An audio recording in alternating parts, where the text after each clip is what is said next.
Hey guys, Ashen here, and welcome to this Elden Ring video on how to build builds. Today we are looking at strength builds. If you like my content, please like, subscribe, join and follow me on Discord, Twitch and TikTok, links in the description. Now, as you know, there are countless builds out there, all pre-made and ready for us to respec to, but with constant patches and things being nerfed and buffed, I wanted to learn how to create a base build template for any of the major stats. So, for the base template of any strength build, we are going to cover the following. Stat goals, affinities, recommended weapons, recommended ashes of war, showcasing the above in action, why the faith stat is important, and finally the pros and cons of a strength build. Okay, so here's my stat spread for a base strength build: 60 vigour, 54 strength, 14 dexterity and 20 intelligence. I have skipped mind and endurance as these will all depend on your skills and gear.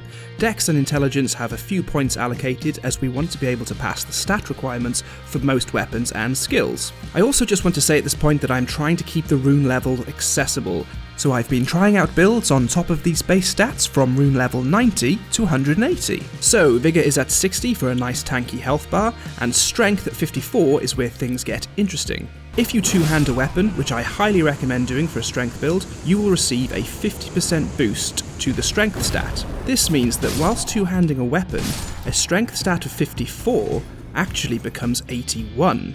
Now, not only is this great for our damage output, but it also means we can access weapons that require high strength points much sooner. Why 54 to 81 then? Well, because the soft cap for strength is 80, so this gets us nice and close to the cap without wasting levels on diminishing returns. Next up, affinities. There are two weapon affinities which we want to focus on with a strength build: fire and heavy. What's great about the strength stat and fire is that all fire-based ashes of war will scale with our strength stat.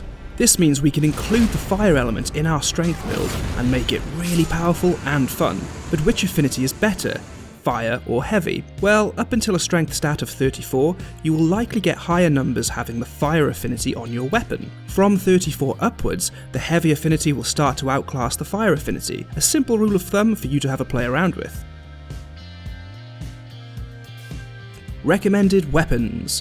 When it comes to weapons, you are looking for any which have good scaling with the strength stat. Again, as a rule of thumb, any weapon prefixed with the word great or colossal will work great for your build.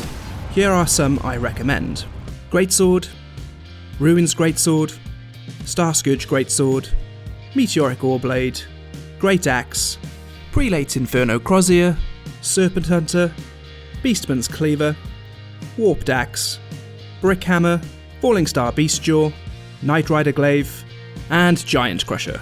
Now, despite my love for two-handing strength weapons, of course a strength build opens us up to using shields. So if traditional tanking is the way you want to go, check out the great shields. Specifically something like the Fingerprint Stone Shield. You'll be able to block pretty much any incoming attacks.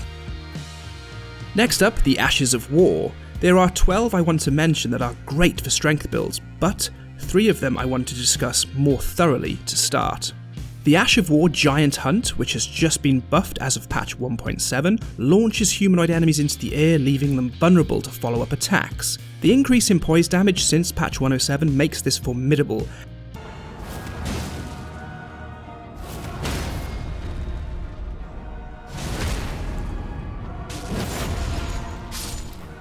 Next is the Ash of War Lion's Claw. Not only does this look awesome, a front flip into a vertical slash, but it is great for poise damage and pancaking enemies. And finally, before I list the rest, the Ash of War Flame of the Redmanes. Honestly, I think this may be one of the best Ashes of War in the game. You can cast fire out at enemies, causing 40 damage to stance. Most enemies are completely staggered just with 2 hits of this.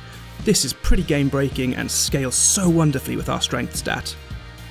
As mentioned, here are the rest of the Ashes of War worth using on a strength build: Wild Strikes, Hoaraloo's Earthshaker, Sword Dance, Royal Knight's Resolve, Prelate's Charge, Troll's Roar, Flaming Strike, Eruption, and Shield Crash. Okay, so let's have a play around with some loadouts and see what we can do to some bosses. So I just wanted to start out testing with a greatsword, available in Caelid, at plus 12, so just using the smithing stones of the first 2 bell bearings. I have equipped the Ash of War Flame of the Redmanes and its fire affinity. This can also be picked up in Caelid early. In the Wondrous Physic I have the Strength Knot tier, boosting strength, very easy to get early on, and the Flame Shrouding tier, which boosts fire damage. Okay, maybe this last one is a bit difficult to get at the start, fair enough. Okay, so let's see how we do against Margit. His AI is turned off for testing.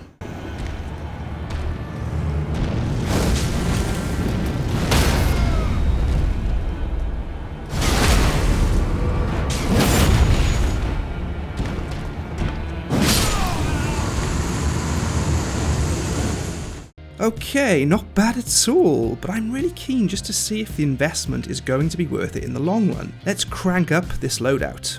Right, now I have pretty much everything maxed out, and I have an arsenal of incantations and talismans. Phlox Canvas Talisman boosting my damage boosting incantations, Shard of Alexander boosting the attack power of my skills, Fire Scorpion Charm boosting fire attacks, and the Dagger Talisman to boost the inevitable critical hits I'll be delivering. Let's see how this goes.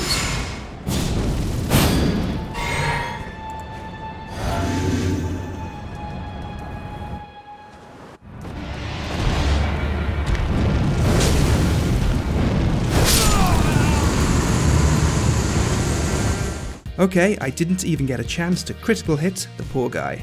Look, this is all good and well against the easiest story boss in the game, so let's just make sure it stands up in the end game.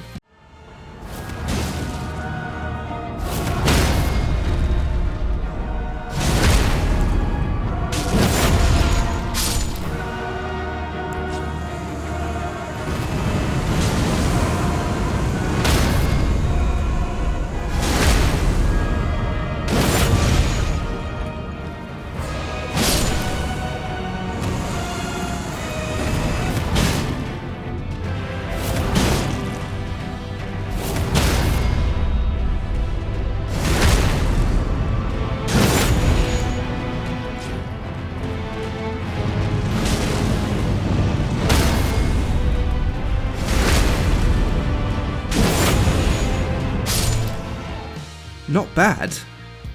Now, as briefly mentioned, I want to talk about the Faith stat, as I think 25 points in Faith may actually be present in all of my How to Build a Build videos. This is because there are two very important incantations which stack and help us do more damage and receive less damage.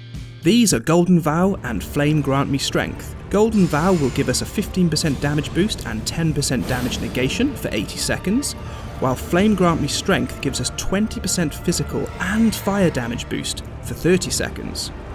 So I would very much advise adding these to your strength build. Before we look at the pros and cons of a strength build, remember that the mind and endurance stats are completely dependent on your weapon, skill, talismans and armour you are going to use, so just make sure you have enough to satisfy your playstyle. And finally then, the pros and cons to strength builds. The pros are high attack damage, burst damage, poise break, strong hyper armour, access to great shields. The cons are slow attacks, low range, heavy equip load, and less fire damage in the rain. So there you have it guys, my How to Build a Build Strength Build Starter Guide. Let me know in the comments what you find most important about strength builds, and please share your loadouts and any builds you are working on right now. Thanks again, and I'll see you in the next one. Cheers!